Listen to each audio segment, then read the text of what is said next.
আজ ফার্স্ট ভাড়া ছিল 14 কিলোমিটার, কিন্তু ভাড়া পেলাম 320 টাকা। আর একটা সাইট শুরু করলাম আজ থেকে, কিন্তু সেখানেও খুব বড় প্রবলেম হয়ে গেল আজকেই। সব বলবো এই ভিডিওতে।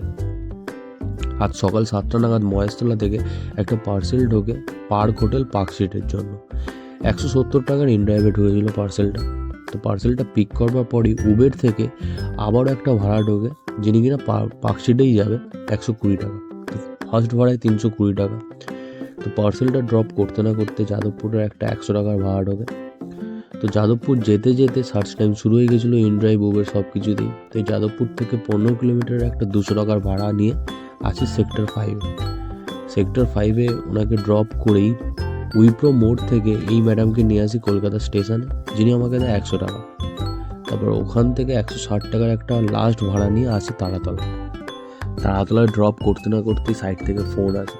তাড়াহুড়ো করে আমি প্ল্যান্টে আসি। আসলে পরশু দিন থেকে একটা স্লাজ ক্লিনিংয়ের কাজ শুরু করেছি, কিন্তু আমার যে সাবমার্সিবল পাম্পটা ছিল, সেই পাম্পের ডেলিভারি লাইনটা গেছিলো ভেঙে।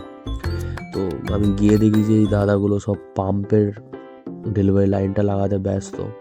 আর এই কাজটা নেওয়ার আগে আমি বুঝতে পারি না চ্যানেলের মধ্যে এত পরিমাণ কাদা ছিল, প্রায় 4-5 ফুটের বেশি কাদা। যেহেতু কাজ নিয়ে ফেলেছি, এখন কাজ করতে তো হবে, এখন তো আর বলে লাভ নেই। তারপর ওখান থেকে বাড়ি এলাম। বাড়ি ফিরেও স্বস্তি নেই, কারণ মার্চ ফিনান্সিয়াল ইয়ার শেষ। আর ফেব্রুয়ারি 28-এর মধ্যে আমার যা পেন্ডিং টেন্ডার বিল আছে সেগুলোকে প্রসেস করাতেই হবে। তো সেগুলো করতে করতে প্রায় বিকেল 4টে বেজে গেল। তো এখন তো এই কাজের জন্য খেলতেও যেতে পারছি না। তো কাজ বাজ করে আজকের মতো রেস্টই নিয়ে ফেলেছিলাম, আর মাঠে যেতে পারিনি আজকে।